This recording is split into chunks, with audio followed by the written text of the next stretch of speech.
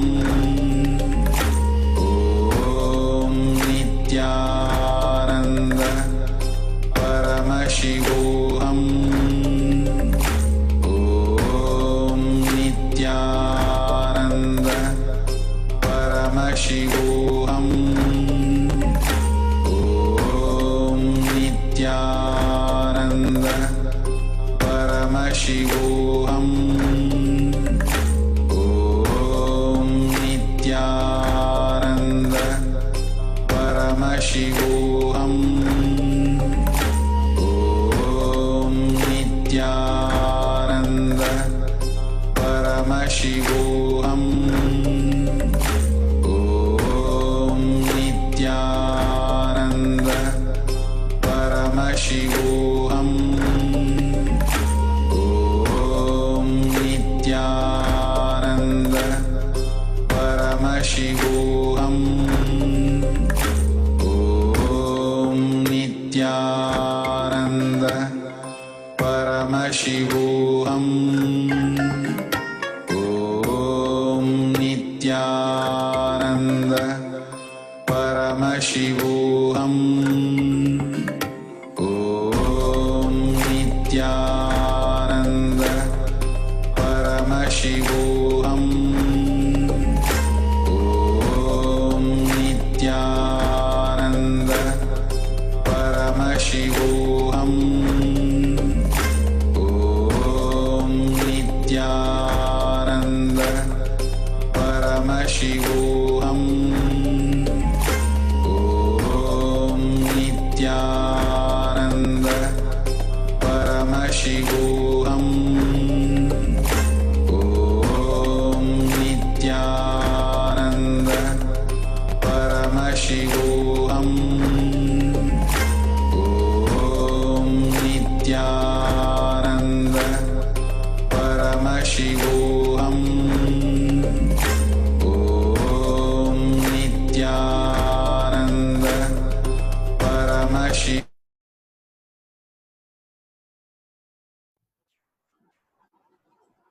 Nityanandam, please take a picture of the bowl of water and the stick or whatever object you have put in that, and please share with everybody in tinyurl.com/power manifestation.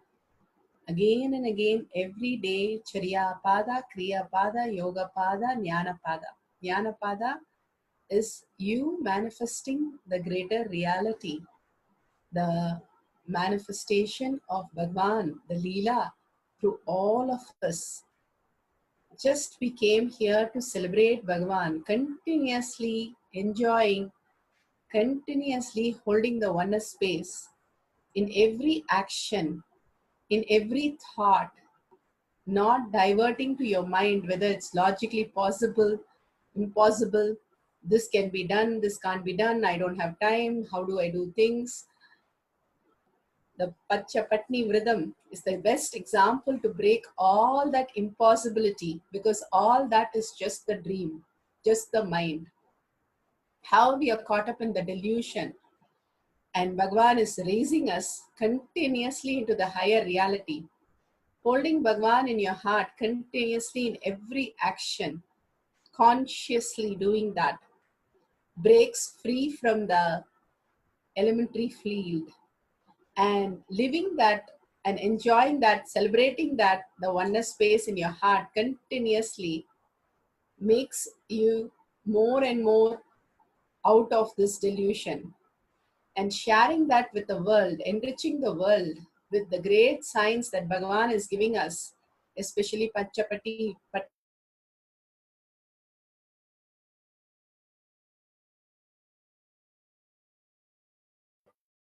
Vridam, the fasting that we are taken up, sharing that with the world will heal the world. Making again and again a contribution for others liberates us from that delusion, and causing people more and more to come and get the blessings of Bhagwan again and again simply liberates us. Anugraha happens in us. It's we who pull us up or we who push us into delusion. It is our own will that we are doing it again and again. When Bhagavan guides us and pulls us out of delusion, going along with him will make us realize the next possible dimension, that is immortality Bhagavan gives us. Living forever, eternal, in the presence of Bhagavan is the ultimate gift Bhagavan has given us. And sharing that experience and manifesting all these powers continuously is the greatest gift that we have got. With that, let's surrender all these great truths and the power manifestation to Swamiji's lotus feet. Again and again, whenever we manifest or don't manifest, surrendering to Bhagavan's feet, whether things happen or not, understanding everything, surrendering to his lotus feet, again and again, expands us, brings us the confidence that he is the doer, he is the doing, and he is only getting everything done. And everything is nothing but him himself manifested at different things just for the Leela that Bhagavan is playing. With that, let's visualize Bhagavan in the third eye with a deep prayer and gratitude, asking Bhagavan to make Tyaga, Kailasha as your reality, so that you can be in the presence of Bhagavan, manifesting all these powers and living as Kailashavasi. So with that, let's visualize Bhagavan in third eye and end with the Purna Mantra. Om Purnamada Purnamidam Purna Purnamudashyate Purnasya Purnamataya Purnameva Vashishyate. Om Shanti Shanti Shanti. Hari Om Tat Sat Sarvam Bhagavate Sri Nityananda Paramashivam Padukarpanamastu. Om Nityananda.